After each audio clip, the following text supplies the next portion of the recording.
Hey everyone, it's Mango, and this video is a full review and my thoughts on the GAN 14 Maglev. This cube is GAN's latest release to their yearly flagship lineup, and of course there are some good things and some bad things, as there have been with the last few releases. So the packaging is pretty different than the 13, but we get a somewhat similar cube case here with no magnets and this cool compartment for a couple of adjustment features. In the accessories, we get a pretty similar box with a lot of similar items that we've had over the years, but we also get a new adjustment tool. As for the cube itself, the piece design is relatively similar to recent years, but as always, the biggest difference comes in the form of the internal features. This year's biggest difference is mainly the adjustable edge magnets with 3 settings that you can switch between pretty much light, medium, and strong magnet strengths.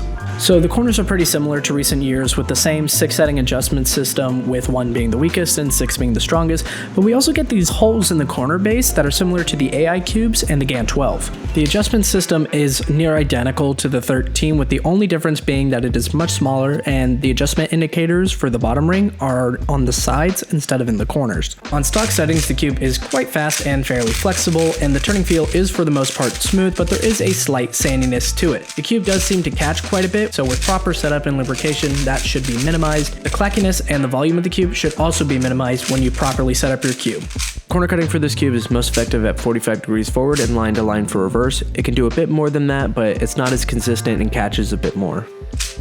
So now I would be going over all the features in the settings, but there are a lot of them, and if you already have this cube, you can read the instruction manual. If you need additional help with understanding all of the features and what they do, there's a nice short over on the SpeedCube Shop YouTube channel that does go over all of the GAN 14 features and their settings. The short is pretty quick, but I do believe it covers pretty much everything you need to know.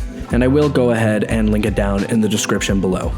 Now that I've spent a fair bit of time with this cube, I'm ready to give my final thoughts. Starting with the good things, this cube is fast and smooth even when you have it on tighter settings. Speaking on the topic of settings, this is probably the most customizable cube ever, so you can really get a specific feel that fits you. With that said, let's talk about some of the negative things.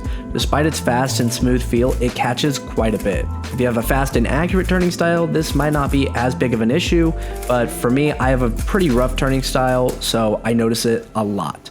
The catching almost reminds me of some of the earlier batches of the GAN 12. It feels pretty much the same, so I think there's probably a pretty similar issue going on there. I think what will happen is, as some of the later batches come out and GAN gets more and more feedback, they'll probably make some sort of change and fix the issue like they did with the GAN 12. So I would say before you buy this cube, maybe wait a month or two, watch up on a lot of reviews, wait to see if the reviews start to get better and see if they fix the catching issue. Overall, the cube is pretty good, but it has its issues. It's definitely not worth the price of nearly $90, but GAN cubes typically aren't truly worth their price in my opinion, so maybe it is to you, at least to me, it's not. If you would still like to buy the cube to develop your own opinion on it, there's a link in the description to where you can get this cube at speedcubeshop.com. If you guys enjoyed the video, be sure to leave a like and subscribe, and leave a comment down below leaving your thoughts on the GAN 14. That's all for now. I'll see you guys in the next video. Take care.